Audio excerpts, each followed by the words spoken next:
Question होता है कि बच्चे को नहलाया कब जाए, बच्चे को कौन से ऑयल से मसाज की जाए, कौन सा सोप यूज़ किया जाए। तो आज हम ये डिस्कस करेंगे कि क्या कौन सा सोप, कौन से नहलाना कैसे बेबी को, डायपर कौन से यूज़ करने हैं।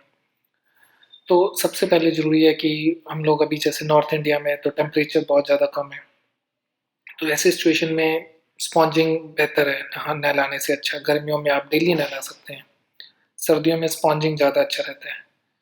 अगर आपने स्पॉन्जिंग भी करना है या नहलाना है तो टेम्परेचर उनका 26 टू 28 डिग्री सेल्सियस होना चाहिए। आई वुड सजेस्ट कि आप एक रूम थर्मामीटर परचेज करें जिसमें टेम्परेचर 26 से 28 डिग्री दिखा देता है, आराम से 150-200 रुपये का आ जाता है।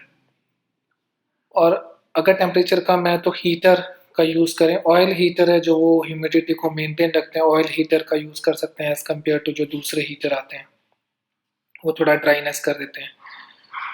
तो जब भी बच्चे पैदा होते हैं तो सबसे जो ज़रूरी चीज़ होती है कि सबसे पहले ब्रेस्ट फीडिंग, जो हमने पहले वाली वीडियो में डिस्कस किया है कि ब्रेस्ट फीडिंग कैसे करवाएं। 15 से 20 मिनट के लिए बच्चे को ब्रेस्ट फीड करवाना है। एक छाती, कुछ बच्चे एक छाती से लेते हैं, कुछ बच्चे दोनों छातियों से लेते हैं। अगर दोनों छाती से ले रहे हैं और एक छाती आधी खाली हो रही है तो अगली बार आधी खाली छाती से ही पहले दूध शुरू करें। और उसके बाद बच्चे को दिन में 4 से 6 बार सुसु करना है। पहले 3 दिन तक दूध कम आता है लेकिन बच्चे अपने आप मैनेज कर लेते हैं। उनमें ग्लूकोज़ होता है पहले से ही, तो वो 3 दिन उनको कमी नहीं आती है। तो थोड़ा कम भी दूध मिलेगा तो कोई दिक्कत वाली बात नहीं है। तो उसके बाद बच्चों को एक रूम जो वार्म होना चाहिए, जैसे हमने पहले भी डिस्कस किया, 26 से 28 डिग्री टेम्परेचर में बच्चों को रखना है। नहलाने का भी हमने बात कर लिया कि नहलाना आपको समर में आप डेली नहला सकते हैं, विंटर में स्पॉन्जिंग बेहतर रहता है। फिर उसके बाद कपड़े जो पहनाने हैं उसमें बहुत ज़्यादा लार्ज बटन्स, जो बड़े-बड़े बटन्स होते हैं जो इंजरी कर दें, वैसे वाले बटन्स नहीं होने चाहिए।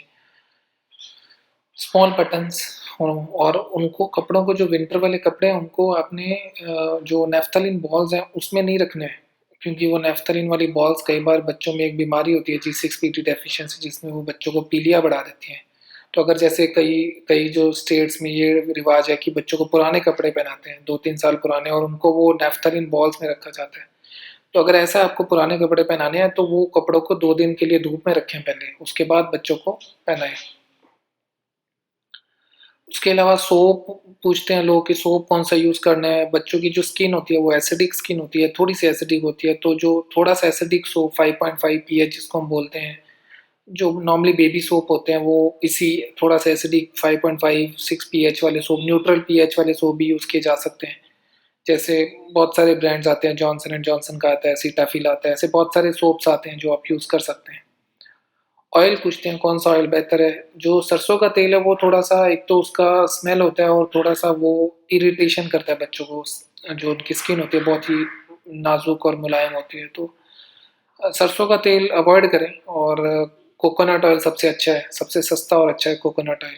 कोई भी कोकोनट ऑयल ले सकते हैं, वर्जिन ऑयल ले सकते हैं या सिंपल जो खोपे का तेल जो कोकोनट ऑयल आता है वो सिंपल पैराशूट टाइप्स वो ले सकते हैं, कोई उसमें फ़र्क नहीं है दोनों में। बाकी सनफ्लावर ऑयल यूज़ कर सकते हैं, बादाम का तेल यूज़ कर सकते हैं, घी लगा सकते हैं, कोई वो नहीं है, लेकिन सबसे जो लाइट रहता है स्किन पे वो कोकोनट ऑयल रहता है।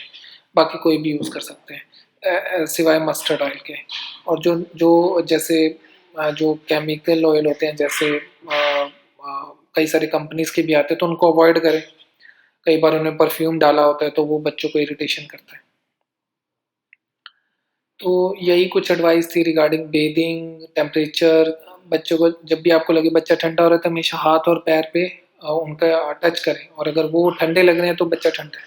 अगर हाथ और पैर गर्म है, पेट भी गर्म है तो बच्चा गर्म है, वार्म है, फिर आप बेफिक्र हो जाइए। तो ये था रिगार्डिंग सम एडवाइसेस जो आम तौर पे मदर्स पूछते हैं ओपीडी प्रैक्टिसेस में, जो फर्स्ट टाइम मदर्स बने हैं खास करके उनके लिए। Thank you.